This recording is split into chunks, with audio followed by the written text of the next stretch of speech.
este vídeo vamos a repasar cómo es la nomenclatura con número de oxidación, lo que hemos abreviado normalmente como NO, y también en algunos sitios se puede encontrar como nomenclatura stock. En algún libro se puede encontrar.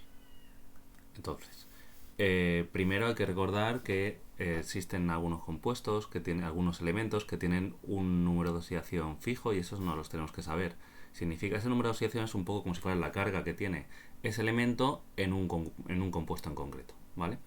Entonces, por un lado tenemos los del grupo 1 más la plata, grupo 1 es decir, la primera columna de la tabla periódica, que tendrían un número de oxidación de más 1. Por otro tenemos los del grupo 2, que serían la segunda columna de la tabla periódica, que tienen un número de oxidación, más el zinc, que tiene un número de oxidación de más 2.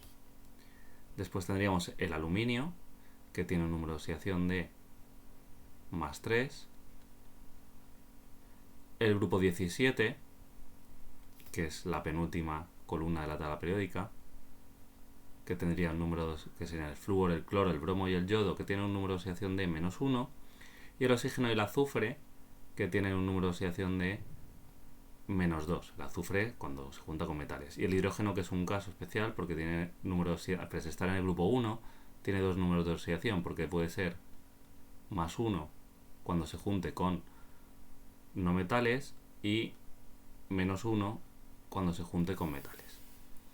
Entonces, todos los metales que no estén ahí, significa que pueden tener más de un número de oxidación, y eso significa que hay que calcularlo, que no lo podemos saber.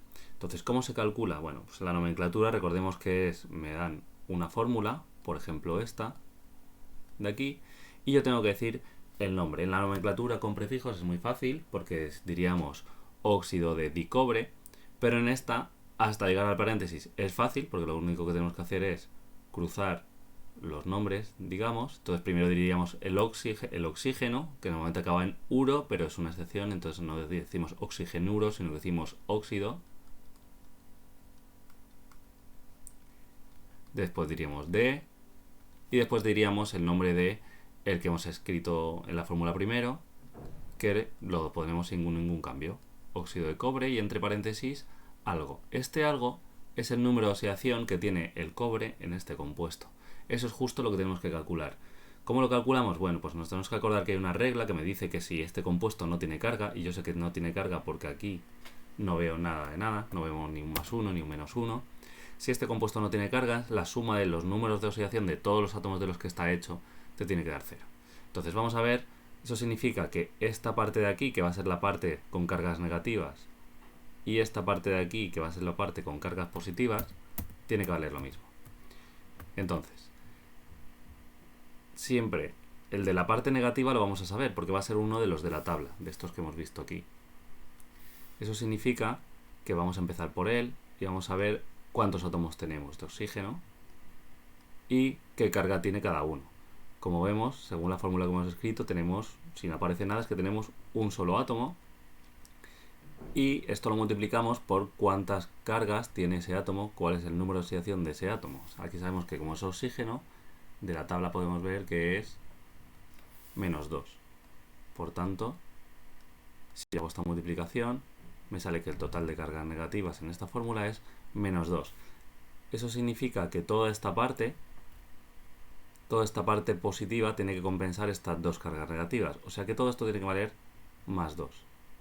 Entonces, si hacemos lo mismo con el azufre, con el cobre, tendríamos el cobre. ¿Cuántos átomos de cobre tenemos? En este caso tenemos 2. Multiplicamos el número de átomos que tenemos de cobre por un número, y ese número hemos dicho que me tiene que dar lo mismo que este, pero con carga positiva. O sea, el total me tiene que dar 2. Entonces tenemos que pensar qué número tiene que ser ese, que al multiplicarlo por el número de átomos que tengo, me dé el total de carga. En este caso 2, pues solo puede ser el 1. Eso significa que ya hemos calculado el número de oxidación, o sea, esa carga que tiene este cobre en este compuesto. Por tanto, este compuesto sería el óxido de cobre, y escribiríamos 1, y lo escribimos en números romanos. Óxido de cobre 1. Vamos a ver otro ejemplo, que sería, por ejemplo, este de aquí. aquí hasta hacer los cálculos, hasta llegar al paréntesis, digamos, es muy fácil, porque diríamos de nuevo, esto sería, bueno, con prefijos sería trióxido de dicobalto, pues aquí sería simplemente óxido de cobalto. Y entre paréntesis, algo. ¿Qué vamos a escribir entre paréntesis? Pues el número de oxidación que tenga el cobalto. Como vemos, el cobalto no es de la tabla, el cobalto está aquí, en la tabla periódica. Significa que no es ni del grupo 1, ni el grupo 2, ni ninguna de esas excepciones que hemos puesto, ni plata, ni zinc, ni aluminio. Significa que no sabemos su número de oxidación y además puede tener más de 1, por tanto me lo tienen que dar en este paréntesis de aquí. Pues vamos a calcular cuánto valdría. Tenemos el oxígeno, que en este caso tenemos 3 átomos.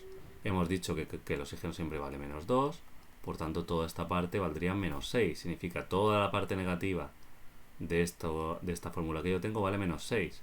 Significa que toda esta parte positiva tiene que valer más 6, porque ese compuesto no tiene carga. Entonces escribiríamos el cobalto, que en este caso tenemos 2 átomos por lo que valga la carga, ese número de oxidación de cada uno de los átomos, y todo esto hemos visto que me tiene que dar 6. Bueno, pues el único número que multiplicado por 2 me va a dar 6 es el 3. Por tanto, esto sería óxido de cobalto 3. Si por ejemplo tenemos este compuesto de aquí, de nuevo cruzándolo sería el fluoruro, fluor, acabamos en uro, de el nombre de este metal, que en este caso es el magnesio. Magnesio. En el caso que sea un metal de la tabla, aquí ni siquiera tenemos que hacer todo este cálculo. ¿Por qué? Porque al ser de los de la tabla, si nos fijamos, el magnesio está aquí, está en el grupo 2, por tanto el magnesio tiene número de oxidación más 2.